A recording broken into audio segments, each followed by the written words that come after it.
Good afternoon, everybody, and welcome to another session of ZEISS Conversations.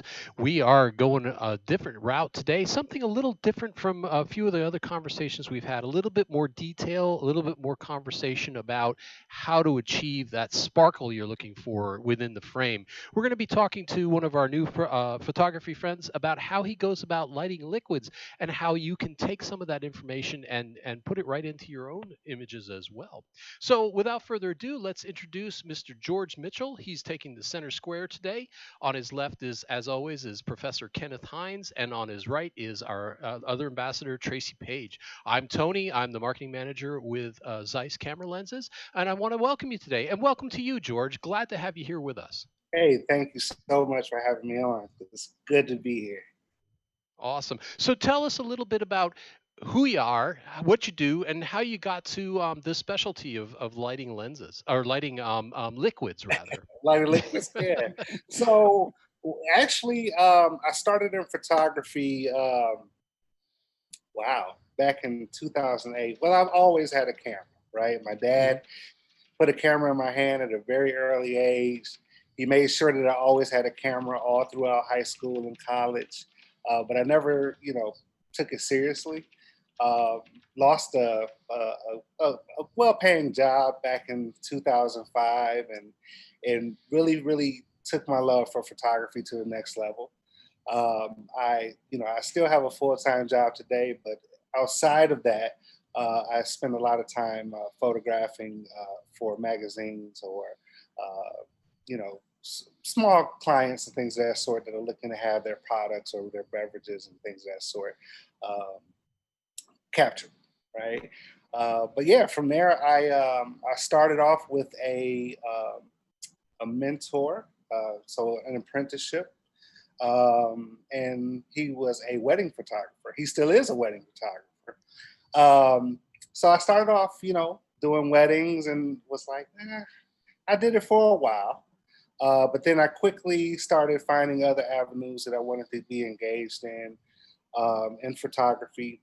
I spent a lot of time just kind of tinkering with different areas of photography. So I've done some babies, I've done some fashion and beauty, I've done a little bit of everything to really try to figure out where I wanted to be. Mm. And on one of those cold Michigan winters, with a studio full of lighting gear, I decided after seeing a beer commercial, I wanted to know more about how beverages were captured. I went out and started looking for these magical photographers who were so great at capturing beverages. And I happened to come across several photographers, started following them, and trying to find out how they do this thing, this magical beverage photography. And I actually fell in love. Awesome. It was one of those things that was it was very, it was a hidden thing. To me, it became more like a science equation or a science project, trying to really figure out how to balance light against glass and more so against liquid, to capture the very essence of a liquid, making it look refreshing for the viewer. And it became a science project. It became something that was very difficult, but I would spend hours sitting in front of my camera and these beverages on set, really trying to figure out how to, cleanly get that shot. And luckily, I found a few people along the way that was willing to give me the tips and tricks, and I've just made them my own, and Awesome. here I am today. That's terrific. Yeah, no, and I from some of the images that you sent me and then we'll show later, there's really a crispness to the image itself. You can actually feel a lot of the effervescence. So it really feels like you've captured it very well. Well, thank you. Yeah, and that's part of there's another side to this thing of beverage photography. There's a marketing side, right? Right. Um, as we look at images, the eye normally rotates through an image. And if you have, things like hot spots and glares and things of that sort, it can be a little bit disruptive or a distraction to the viewer. So there's, the marketing of it. You want to highlight those labels. You want to make sure that you're highlighting those edges of a bottle or of a glass, and you're capturing that liquid, like you said, very crisply, or crisp, as crisp as possible, to give it that real life feel. I mean, we've all seen in the hot summer the McDonald's commercial where that fresh cold Coke is being poured on this TV screen, and you're like, oh man, I could really go. Ironically, you say, "Oh, I can go for a Big Mac and a Coke," right? So Right. the liquid, the beverage. I see you, Professor Hines. What So are the the beverage, odds? the beverage in that commercial sells everything else, right? It goes hand in hand, and you really have to take away those understandings to capture those flavor cues, and capture them well. To Mhm. make sure that you're selling you're positioning the brand well, and you're selling the message, you're driving the message home, and that's very important. The marketing piece is very important in what we do with beverage. I think one of the things that fascinated me, or there are a lot of things that fascinated me when I met George. I actually met him when he was teaching a program on beverage photography, and some of the things that I saw George do is back to that shot that we had up on the screen a minute ago. If you notice how it falls off onto black, is George knows how to shoot the beverage or the item so that it does fall off to black or fall off to white for the incorporating into the advertising. Right, right, and it's again, it's very important to understand these things. A lot of practice goes into what we do with beverage. A lot of practice. I mean, I've spent a lot of money. I mean, I built a whole bar off buying certain items for the bar just to practice on different bottle types or glass types and different surfaces. Um, and when you're practicing these things, you have a lot of failures, a lot of failures. But the more you go, the more you find that, okay, this is not so bad, and it becomes a part of your repertoire. Just like with anything else we do in photography, right? Whatever it is in photography, the more we practice, the more we make it, we the more that we keep in our arsenal of things to execute when it comes time, and making images fall off to black. Uh, and I think, Tracy, you're speaking to the white line, black line, right? Yes, yeah. Okay, so the white line, and I'll explain that. So the white line, black line is something that we do to make sure that our product customers are getting the same image on white that they are getting on black, for whether it be for their website or for advertising. It's a simple method where we set up our table, and it's just simply, and I wish I could show you, but it's simply curtains, right? So just think about white diffusion paper with the light coming through it, and you have two black curtains on either side of that light. But simply what you would do is, once you're done capturing that image on white, you would move those curtains to the center in front of the light, which now gives you that same image on black, right?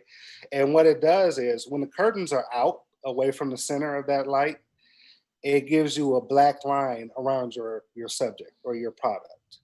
But when you move that curtain to the center in front of the light, it now gives you a white line on a black background on that same product. This way, the product is not moving, right? And it's the same exact image that, again, that you give to your customer on white and black, and they can choose to switch it out, whether it's publication or their website is changing and they need a darker color versus a lighter color. But it's just one of the key things that we do when we're designing a good image for our customers. And I, as a former brand manager, I really see the value in that, because you're not dictating what my branding is going to be. You're giving me options so that as we design down the line, we have the appropriate image ready to go. Exactly. Exactly. So speaking of value, Tracy, our good friend Sean Lee has a good question to tie in with that. So what's the average starting investment for a photographer? George and I, we have a special relationship with Sean. So I'm sorry, go ahead, Kenneth.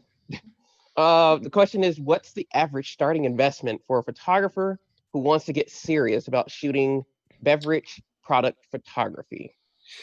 And that's a good question, because everybody has a preference, right? I will tell you, You want to have, of course, a good camera and lens, maybe a ZEISS lens. But your lighting is your lighting is going to be very, very important. So it could be a front, it could be a couple. I've seen photographers do amazing things with one light. But you want to have multiple lights because you never know where you may need to use a light to highlight something. But it could be, a couple of $1,000s to get you started on the lower end. But if you want lights that are a little bit more higher end, then the budget could be astronomical, right? But you definitely want to start with a good camera, a great piece of glass. Again, we're talking about taking that brand and we're promoting that brand and we're catching it in its best light possible. So good camera, great glass, and then of course you want your lighting to be as clean as possible. But there are many light manufacturers out there, so your preference. But you may want to start with at least 2 lights. Is my recommendation. You can use one, but because we do a lot of compositing. So, if you have one light, you can actually move that light around and build a composite. But I find it easier if you have multiple lights. You can kind of get it right in camera, knock things out quickly. But yeah, it can cost a pretty significant dollar to get started. So yeah. One thing that I've noticed, and for those that have been kind of watching our streams each week, is one thing that never changed with the guests that we have as far as what they're talking about. Everyone always mentions about light, and that's something that we can't ever stress enough of how important that is in what you're capturing is lighting. So just wanted to point that out because everyone always talks about how important that is, and when we're people who are starting out, they don't realize how important it is to really master that to start getting the right image quality that they want from their cameras or whatever equipment that they're utilizing. Yeah, agreed. And again, there are so many lighting companies out there that offer different things for light. I advise everyone to take your time, do the research, and talk to a few people. Talk to, if you see someone and you love their work and you know that they're using lighting, ask them about their lighting setup. Ask them about the different types of lights and modifiers that they're using, right? And you may find that, some people are using, some of the higher end lights. Some people are using something different, maybe even a speed light. I've seen it done with any type of light. I mean, even natural light looks very, very good on a beverage, especially when you have good glass and a good camera. So it's one of those things where you really need to kind of find people who are doing what you like and start asking questions so you can make a decision. So you can base your budget on good decisions and questions that you've asked of others. Now, George, I do remember that you found somebody that was doing what you liked. You found a support group. You found a way to reach out to an instructor, and he became a mentor for you. Tell a little bit about what that group was, where you found it, if somebody else was looking to get into that. So I was living in Michigan at the time, and again, like I said early on, I started seeking out these unicorn photographers that do beverage. And I found a gentleman by the name of Rob Grimm, who's over at ProEDU. And now that I'm in St. Louis, I have become a content writer for ProEDU. And I've recently written a piece on cross-polarization. But the ProEDU community is just that. It's a tutorial company that creates high-end. And when I say high-end, they're using people from the industry to create these high-end tutorials to take you from A to Z in whatever genre of photography, really, and retouching and you name it. If it's involving photography, they have a tutorial for it. So I got involved, and Rob actually hosted a workshop, and I spent 3 days in his studio here in St. Louis, working, and watching him directly, and somebody that has been doing this for 25 years, to see them still go through the paces of trying to get it right, just really digging in and running into a bottle that has such density that light is not passing through it. But watch him just go into his repertoire of skills and find a way to make it happen. It really taught me that you have to be patient and you have to give it time, but you have to really, really practice and get that skill set built.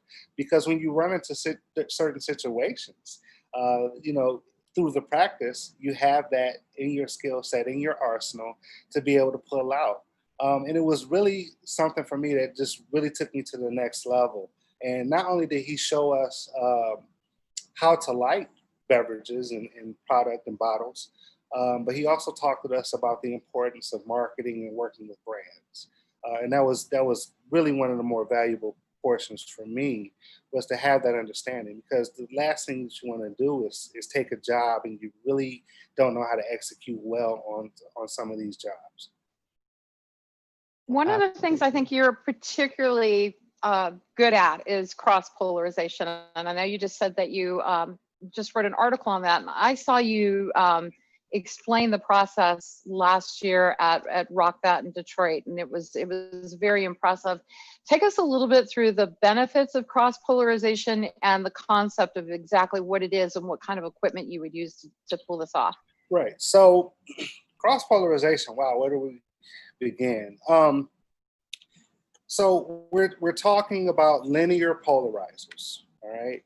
So one of the better ways to think about a linear polarizer is to think about maybe the blinds in your living room, or better yet, a picket fence, as it was described to me at one point. So think about a white picket fence, just, for example. And this picket fence has columns, right? And if you're looking at this picket fence and you're looking at these columns, of course, light is passing through those missed columns where there isn't any fencing, okay? That's how a linear polarizer is designed.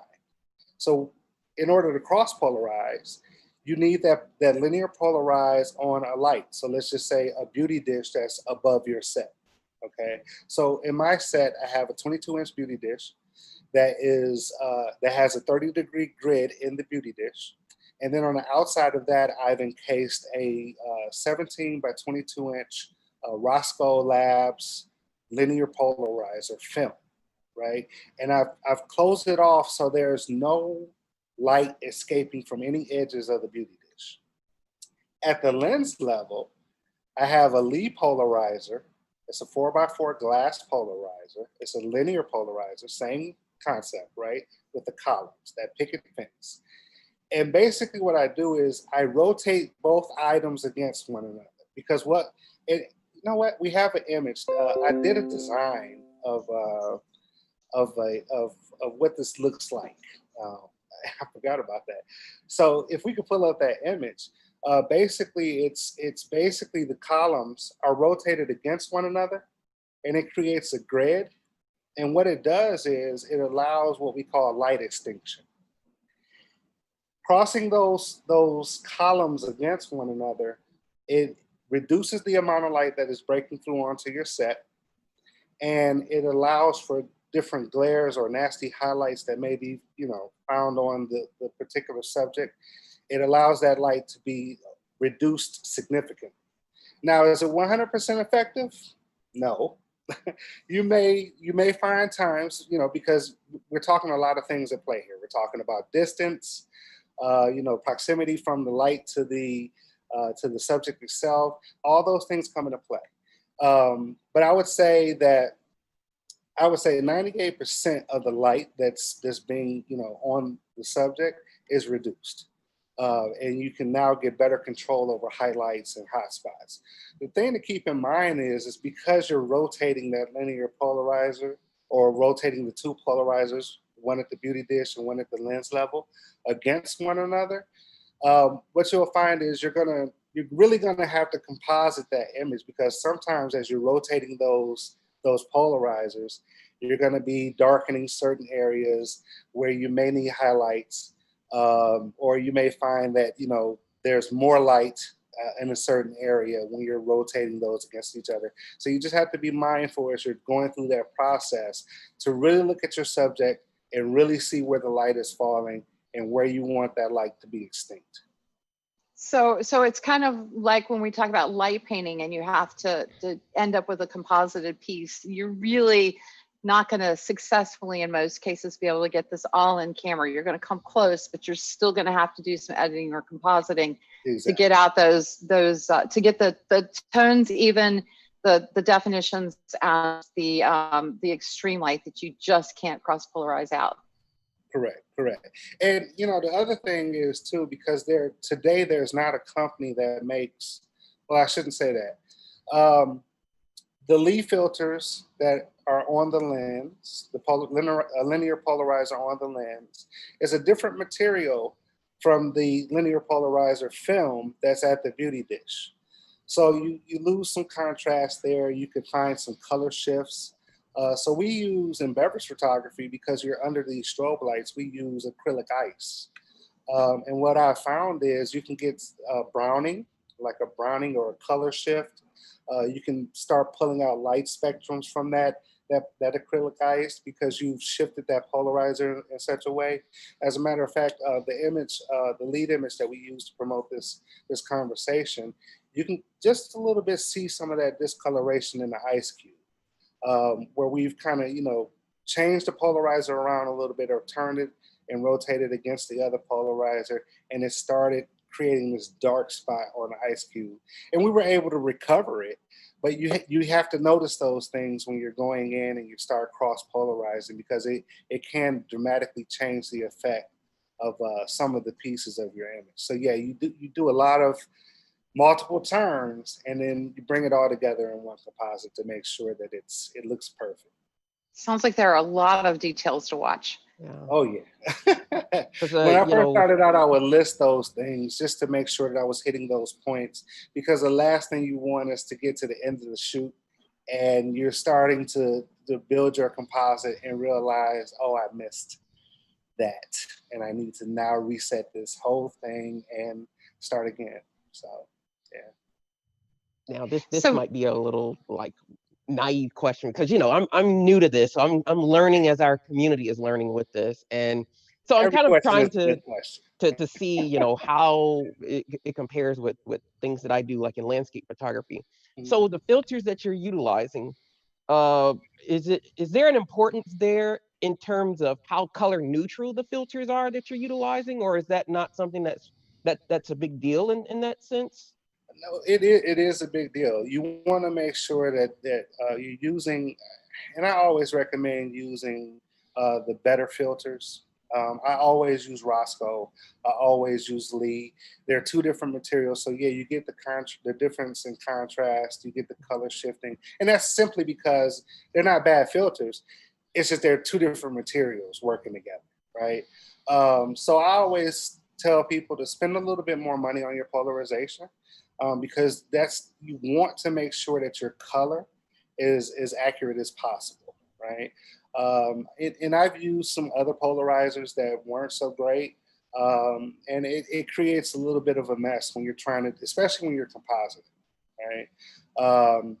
So yeah, I always recommend that you spend a little bit more on your polarizers. I've used B&W. I use today Roscoe. I use Lee, but I find that the color is a lot more consistent through these products. So yeah, spend a little bit of money on your polarizers, making sure that you're getting the best color you can out of the usage.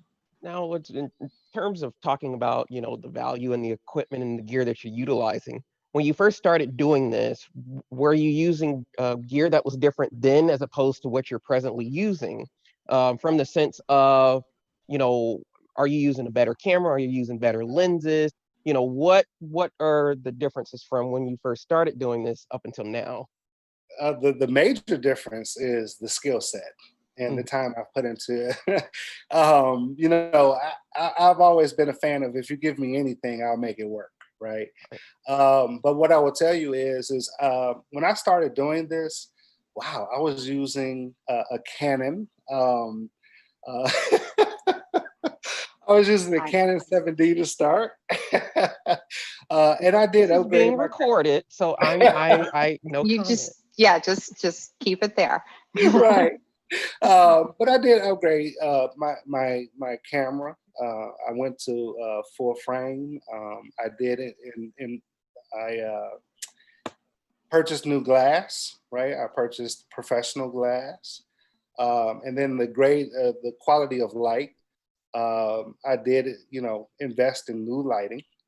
So I did an overhaul once I finally got comfortable in what I was doing, because there were things that I just needed to have in those systems. To me, at that time, they weren't nice to have. So it was something to the point to where if I'm going to do this and do it professionally, it's a must have that I have these things. And again, I can't stress enough the quality of glass, the quality of light.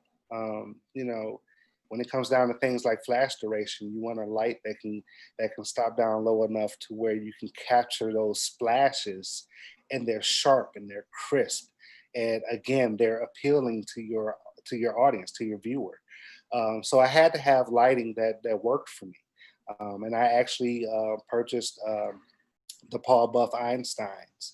Those have been, the way that those work for me, they fit what my needs are. So I'm not telling anybody to go out and buy these things, but they fit my need. And that goes back to my conversation earlier that, ask people what they're using to know what's best for you and your budget. Well, and that's something that Policy Buff has always advertised, is that they can stop motion in liquids. So I know that that's something that they do particularly well. And for me in the portrait world, I'm a pro photo shooter, so it works for me because I get that soft, really beautiful quality of light. But you're looking for the crispness and the stop of motion, so it's an entirely different animal. You do have an incredible modifier that I was very jealous of, that you were able to move in and out. So tell us a little bit about that modifier. Yeah, so it's the Parabolics 35D. It's actually similar to the Broncolor Para 88. And this light has what we call a focusing rod. And it's the light is designed to give you more directional light, okay? So the light being in an umbrella, it's a reflective, deep umbrella. But that focusing rod allows you to move your light inward and outward when shooting. And of course, when that light is pulled all the way back using the focusing rod, it gives you more of a straighter directional ray of light, right? So, kind of like a grid, as a loose equation, you're getting straighter light depending on the degree of your grid. And using the focusing rod, that's exactly what you're getting. You're getting good directional light. And of course, increased light as you pull it back into the modifier. But if you want to soften that light, if you want it to spread just a little bit further, you'll zoom that rod out. And I use that at the back of my sets because I want that directional light. I want that light to, I typically will use a black piece of plexiglass on my set, especially when doing the white line, black line. Because I want that light to directionally hit that piece of plexiglass, because that black plexiglass, right, angle of incidence equals angle of reflectance. When that light hits that plexiglass and it's black, the light actually turns it white. So I never have to touch my set. So, it's those types of things. Again, I invested in these pieces of gear because they were specific to my needs.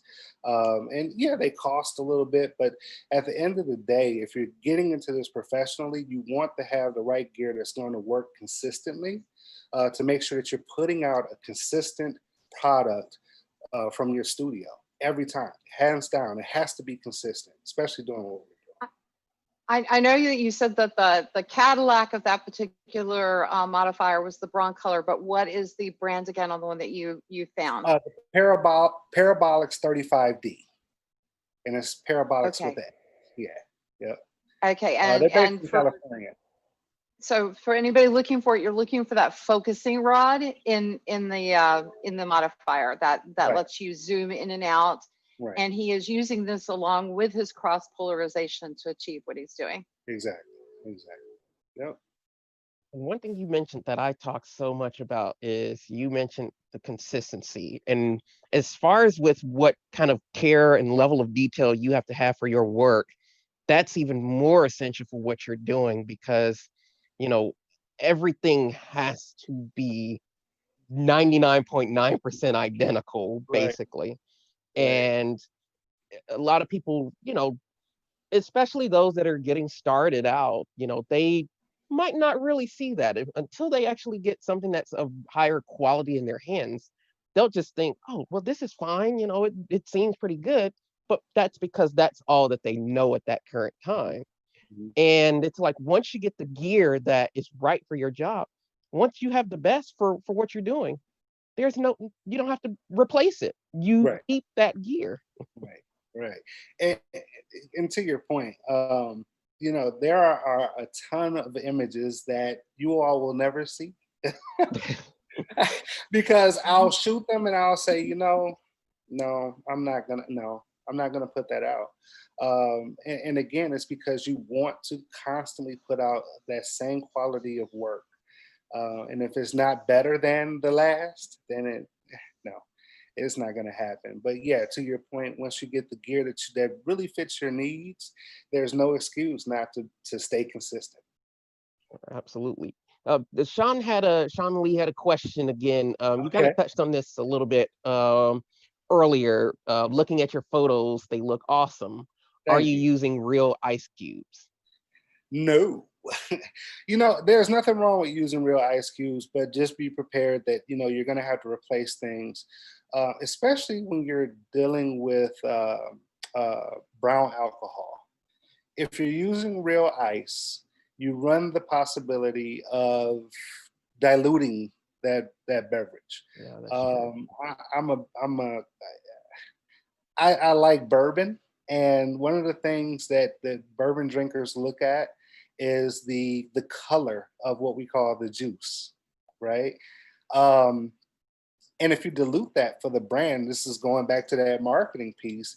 If that's diluted and it doesn't have that rich quality, that color, that could be a turnoff for that particular audience. So using the fake ice cubes or the acrylic ice gives you the opportunity, and you can get these acrylic ice cubes in different sizes, different shapes. They look very, very realistic, but you don't have to worry about them melting and diluting the content of what you're shooting. Um, they can be a little pricey, but again, it fits the purpose of what we're doing, and it gives you that consistent look every time. Um, and it really really helps you keep that color in your glass by not having real ice. Now you can use real ice cubes again. I don't want to deter anyone from trying it. Just be mindful of what the outcome could be, or even having to move the glass off of the set, especially if you're doing a shot that needs to be composited. I've kicked my tripod in the last shot of a 5-piece composite, and I've had to start all over because I kicked the tripod. It's moved, and it's very, very, very rare that you get that tripod back in the right place. But if you have to move the glass off of the set to change out ice or anything like that, it can become a little messy. So you want to have things that make your job easier, right? Working harder, working smarter, not harder. So we'll use the acrylic ice among a few other things to create the effervescence or the refreshment cues that you'll find on beverages. My friend Neil Van Niekerk is asking, where would you find these acrylic ice cubes? And I know that there are also, while I'm asking this question, I know that there are several different shapes. Tell us what your preferred shape is as well. So I use the anamorphic ice from, well, it used to be called Tringrove Studios, right? Um, but now I believe they go by the Set Shop, or their product is sold through the setshop.com. The anamorphic ice, and I believe my cubes. I have a variation of cubes because that's the other thing. So you might get what is it, 3/4 of an inch, maybe an inch and a half, and they have bigger pieces. And you want those different sizes because you want the glass to be in you want the ice cubes to fit in the glass just right, right? And these particular ice cubes have a very, very lifelike quality. The reason why I spend the money on them, you see a commercial and you see certain ice cubes and you're like, ooh, they need to upgrade their ice cubes. But I use these ice cubes because they have that real life look. They look like they may have been chipped away, or uh, you know they just look really, really real. And I think that is very important. Again, we're talking about investing in something that's going to make you stand out, that's going to separate you from your competition. So it may cost you a little bit extra, but it's worth it in the long run. You know, when somebody sees that final image and they see the ice cubes and they're like, oh man, that looks refreshing. Or they see the spritz that you sprayed on the side, on the can or the bottle, even though you know that it's a little bit of water and oil. The viewer is looking at it as a refreshing cue or refreshment cue of that beverage. Yes, that goes with the question someone asked from Robbie. Are the carbonated bubbles real? Yes. The carbonated bubbles are real. In the glasses, those are real. And I will tell you, I spent hours pouring and drawing out that liquid, trying not to move the glass at all. But I spent hours actually opening. In that shot, I actually used some carbonated tonic water. I think it was like 99 cents at the store for a nice size bottle. But I spent a lot of time trying to get the perfect pour, trying to capture the carbonation that was coming from the top. So yes, the carbonation is real. That's one of the things that you could put salt in it, but it's not gonna. You'll be able to tell that something's not right there. So yeah, that's real. Do people actually do that? Do they put salt in it? They have different things that you can use. The salt the salt does it's overcarbonated in a sense. If you see it done, in my opinion, it doesn't look natural, and it's more so in the glass versus rising up above the glass. It's just a reaction that happens between the salt and the carbonation, and it goes crazy in the glass, and it looks a little bit much. But they have other tools that the set shop actually sells other things that you can use to create that carbonation, especially in beer. Um, Beer is so. For instance, if I'm pouring a beer, um, I'll use a wooden coffee stir to get that carbonation to go in the beer, and to get that foam head on the top of the beer to be just right. Because as you're stirring the beer with that wooden stir, there's a bit of combustion that's happening between the carbonation and the enzymes in the wood, and it allows you to bubble up or allows that carbonation to kind of form again, and it starts to create the head on the beer. That way, you can pour the beer just as much as you would need to have it in a glass, and by stirring it, you can get the head just right versus trying to time a pour and a shot. So there are a lot of tricks to this that I've What learned from Mr. what are Brown. what are other things that your kit to me was fascinating, all the things that were in your kit. What are the things that you still are using in your kit? Wow, some of everything. I have a ton of wooden. I'm looking back because I'm looking at it. I have a ton of wooden stirs. I have, of course, Zacto knives. I have canned air, which is very important on set. I have Windex. I have glycerin. I have water, not just tap water because it's oxygenated, but I'll have like a bottle of water. I have Gugon. I have Kitchen Bouquet meat browner in my Wow. food kit.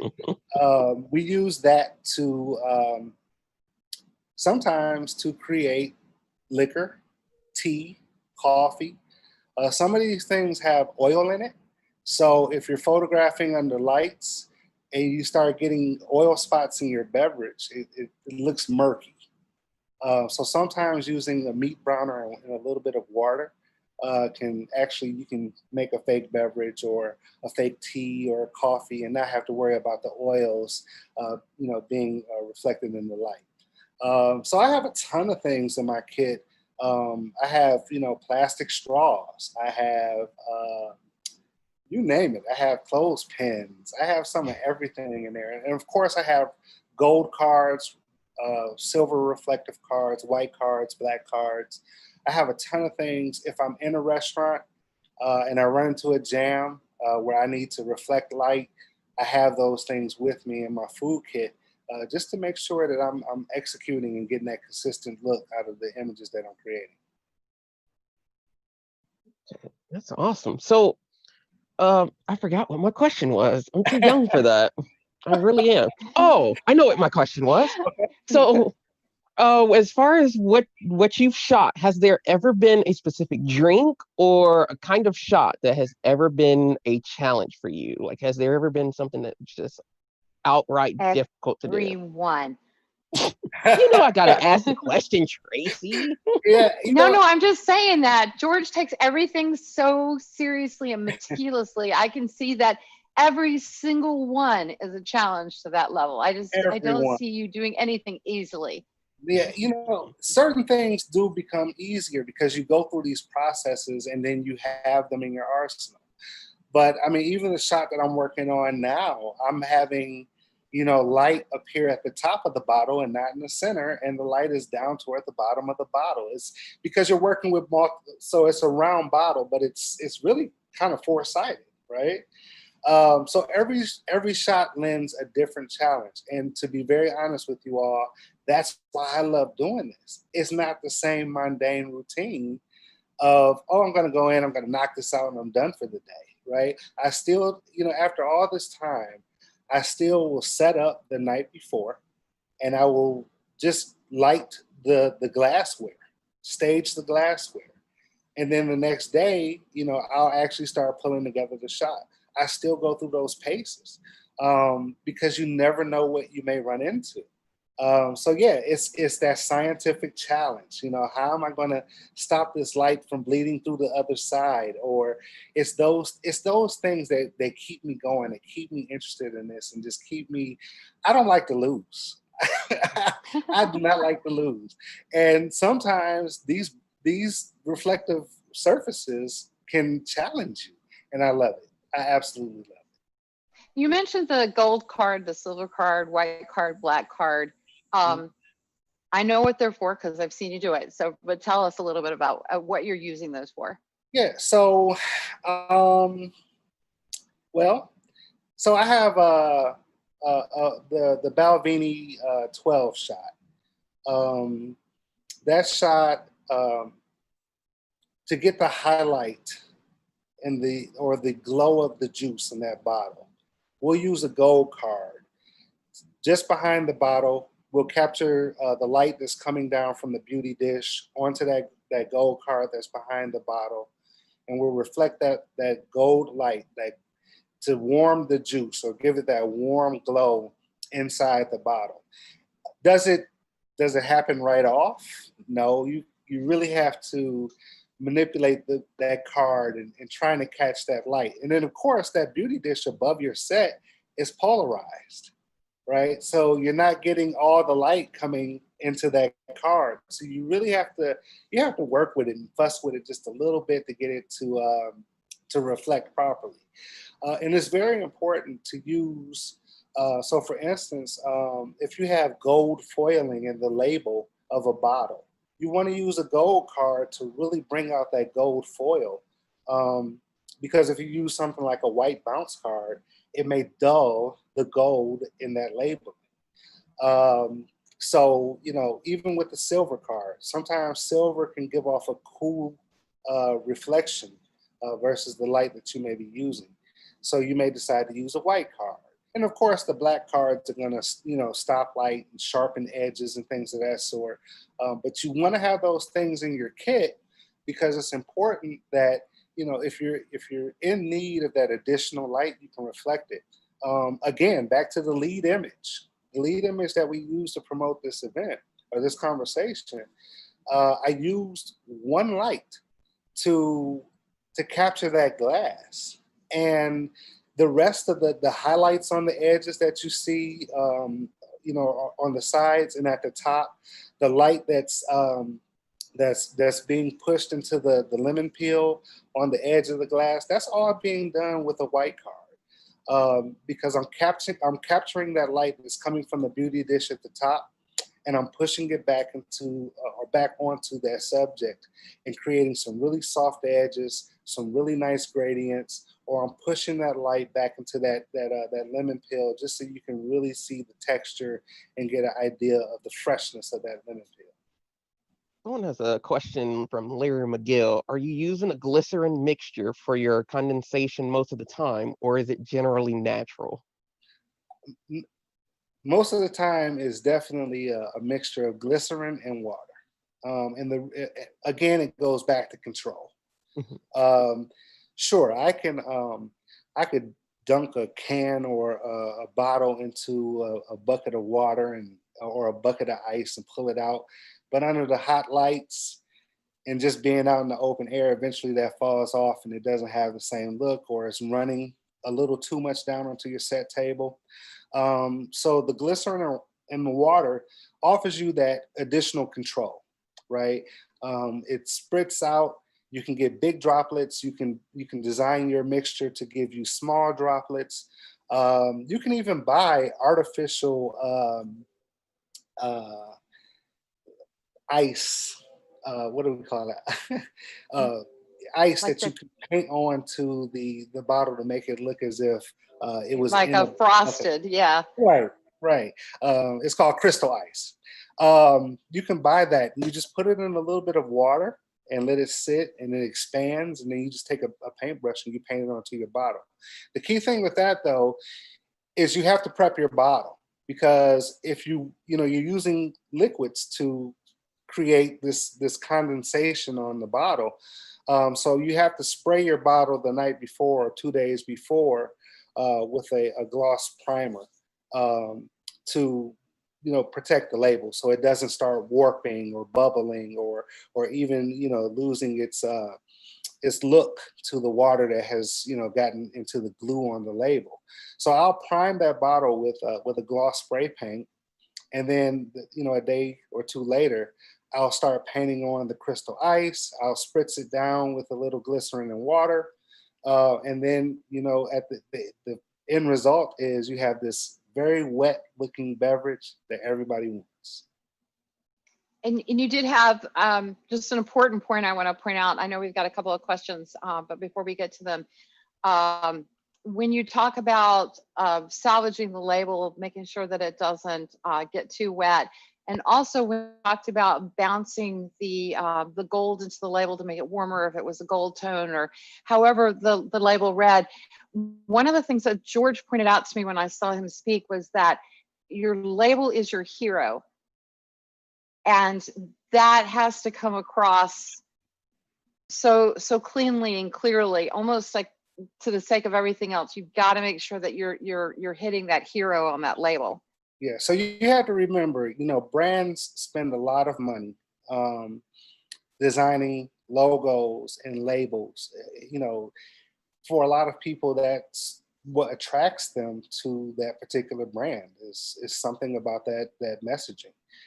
So we have to, as food and beverage and product photographers, we have to be sure that we're capturing that portion, if nothing else, in the best light possible.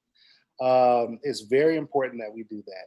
It's very important that you highlight certain things in that label. I don't think it's on my website, but there's a bourbon barrel beer that Budweiser put out recently, and it had this beautiful black label with gold foiling, and I used simply a gold card to bring out all that gold foiling amongst that black. And of course, the gold also highlighted some of the red cues in that Budweiser label, and it was just a beautiful image. And as a matter of fact, that's what landed me my opportunity with Budweiser. But my point is that yes, you have to prep your bottles. You have to make sure that for the sake of the brand, you have to make sure that the label looks very crisp. It looks very clean. When I was working with Rob Grimm, he actually had us scrape all the labeling off of the bottles and reapply the labels so that they were exactly perfect, because the bottles are running through a machine, right? And they're getting labeled through a machine. So the seams of the bottle may not be in line with the way that the label was placed. We scraped all those labels off, and we reapplied them, and then we went forward to do the shoot. So it's very important that the label looks perfect. The bottle looks immaculate when you're done with the shot, because that sells. That's going to be the selling point. You are responsible for the telling of that story of the brand. So that is your primary role. So you have to make sure that you're taking care to do that. Wow. Robbie also had a question in kind of regards to that. Is that Peroni shot a composite shot? Yes, it is. Oh, yeah. Actually, that shot starts with the bottle on its own. And then after I finished highlighting the label, I brought in the beer glass to make sure it was set properly. Then a lot of pours. I've spilled a lot of beer on the floor trying to get the perfect pour. Don't cry over spilled beer. But yeah, that is a composite shot. I believe that one may be, I think that may be 5 shots composited to make that final image. So yes, a lot of compositing goes into that. But I do things in pieces, because having an apprenticeship under a wedding photographer, I always heard, get it right in camera. And I've carried that with me to this day. So I'll do things in pieces, because I don't want to have that idea of, well, the glass is creating a shadow behind the bottle or onto the bottle. I'll get it out in post. No, I want to get it right in camera, and I'll build a composite. Yes, is it a little bit more work? Yes, it is.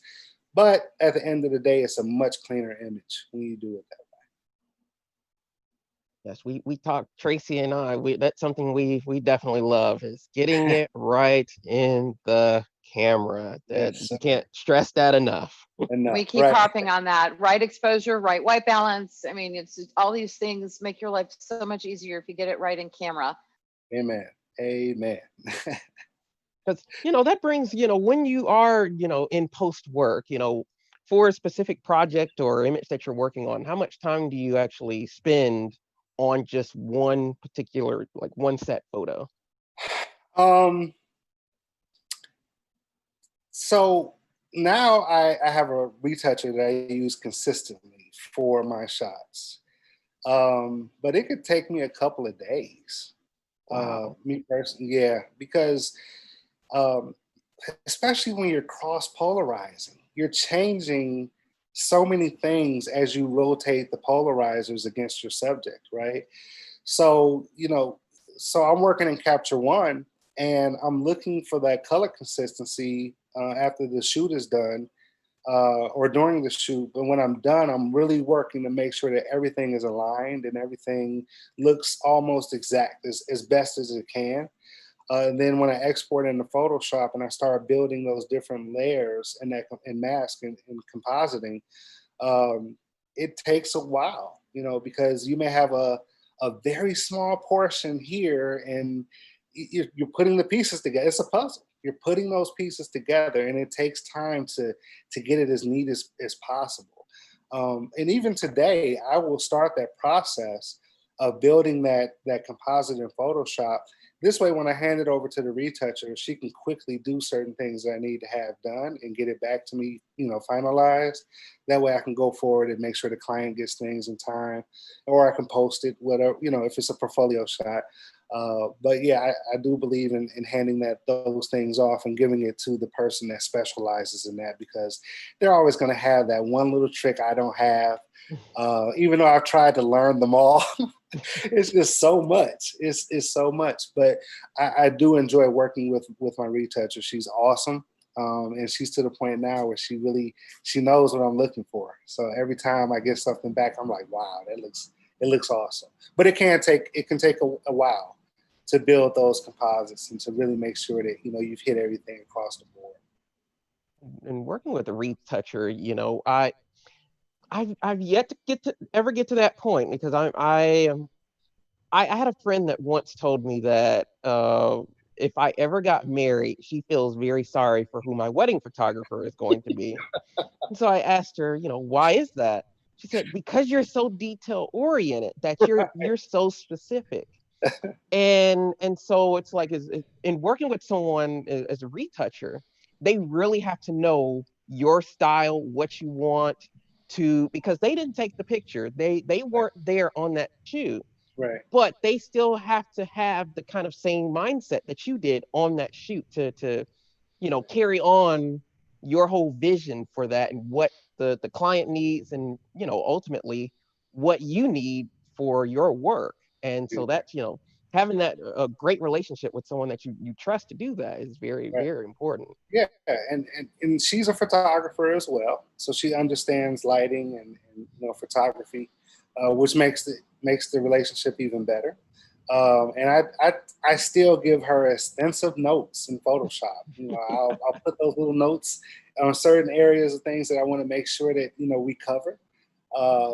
Because I know she has other things going on, but we want to. For me, it's about efficiency. So if I can give you all the notes and we can get things done in one turn, I'm all for it, right? But yeah, she's great, and then Well, it's yeah. Go ahead. I know the way your brain works. George, for those who don't know George, in his other life, George is an engineer. So all of this stuff has been engineered to perfection. So I but I can appreciate the whole idea of creating the black line or the white line so that the ad agency doesn't have to make those decisions ahead of time, or highlighting the label in such a way that makes it the hero for the ad agency. All of the things that you've done are engineered to give sellable, usable images for you. And it's become an art form, and it's just such a fascinating art form. I think we could be here for hours. And Absolutely. thank you Yeah. so much for coming here and sharing this with us. Is there anything in closing that you want to leave us with? Oh, I'm sorry. Oh, Well, I have Kenneth. one final question, because as far as how specific his work is, what is your choice for lenses? Are you a zoom person or prime? And the reason I ask that is because you mentioned something earlier in regards to, when you're going through the post-processing of kind of correcting any kind of things that are out of place or distortion or anything. Mhm. And of course, with distortion usually being a little bit more extensive on the zoom lenses, is there a preference as to using a prime or a zoom, or it's not a big deal? I will be honest.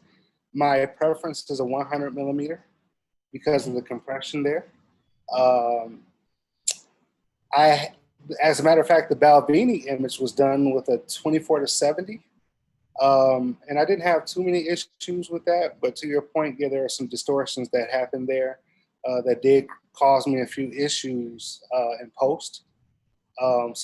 My go-to is always a prime lens. I've used the 50, I've used the 85, but my go-to is a 100 millimeter, just about every time. Depending, when I see you next time, George, I'm bringing you that Otis EF mount 100 millimeter for you to play with, so you can try it. Yeah. But yeah, that's my go-to. It's been a godsend, and then of course it's a macro as well. So if I really want to, after I've completed a specific shot, if I really wanted to get a really tight close-up of that label, or the bubbles, I have the ability to do that there. So if you're on site, you don't have to carry a ton of lenses.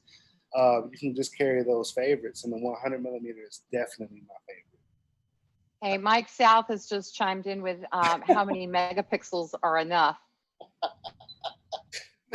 That's a loaded question. He and I were having a conversation earlier about cameras and new releases, but it really depends on what you're shooting for.